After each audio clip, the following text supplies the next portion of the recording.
मला असं वाटतं की जय जवान गोविंदा पथकाने यावेळेला 3 वेळा 10 थर लावून विश्वविक्रमाची बराबरी केलेली आहे आणि एकाच दिवशी सतत 3 वेळा 10 थर लागणं ही खूप मोठी गोष्ट असते. तर ही सगळेच जण आज सन्माननीय साहेबांना भेटायला आले होते.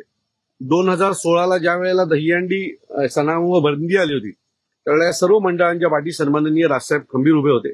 सो ज्या दिवशी थर लागले त्याच दिवशीपासून संदीप ढवळे असतील, आमचे डेव्हिड असेल, श्रीकांत सर असतील, या सगळ्यांची इच्छा होती की आपल्याला सन्माननीय राजसाहेबांना भेटायचं. कारण ज्यावेळेला दहीहंडी सणच बंद व्हायची वेळ आली होती त्यावेळेला हा माणूस आमच्या सोबत उभा राहिला होता आणि त्यांचेच धन्यवाद आभार मानायचे होते. म्हणून आज सगळे मंडळ हे सन्माननीय राजसाहेबांना भेटायला आलं होतं.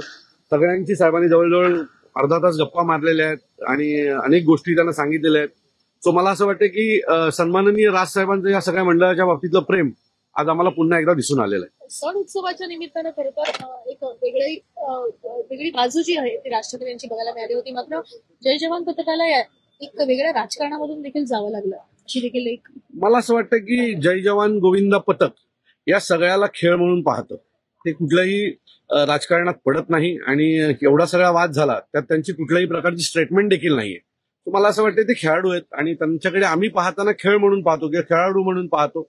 आपल्याला आनंद वाटला पाहिजे की स्पेन सारख्या एका देशाबरोबर आपला एका मुंबईचा एक मंडळ बराबरी करतो आणि त्याच्यानंतर ही त्याच्यासाठी आनंदाची गोष्ट असते.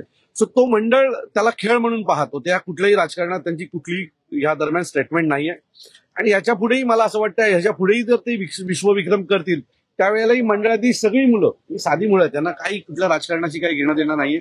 यांचा खेळ, यांचा मे महिना आला की हे दहीहंडीच्या प्रॅक्टिसला लागतात. यांचं एकच काम असतं की आपल्याला आपल्या देशाचं नेतृत्व करायचं आणि ते काम ते करत असतात. खरं तर ऑलिम्पिकमध्ये जर दहीहंडीचा सहभाग केला तर ऑलिम्पिकचं एक मेडल भारतासाठी पक्क होईल, ते म्हणजे दहीहंडीतून. बालगोविंदांचं विशेष कौतुक केलं राजनाथने.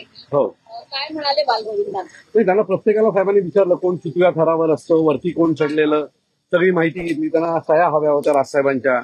साहेबांनी एक मेसेज लिहून त्यांना सही करून दिली.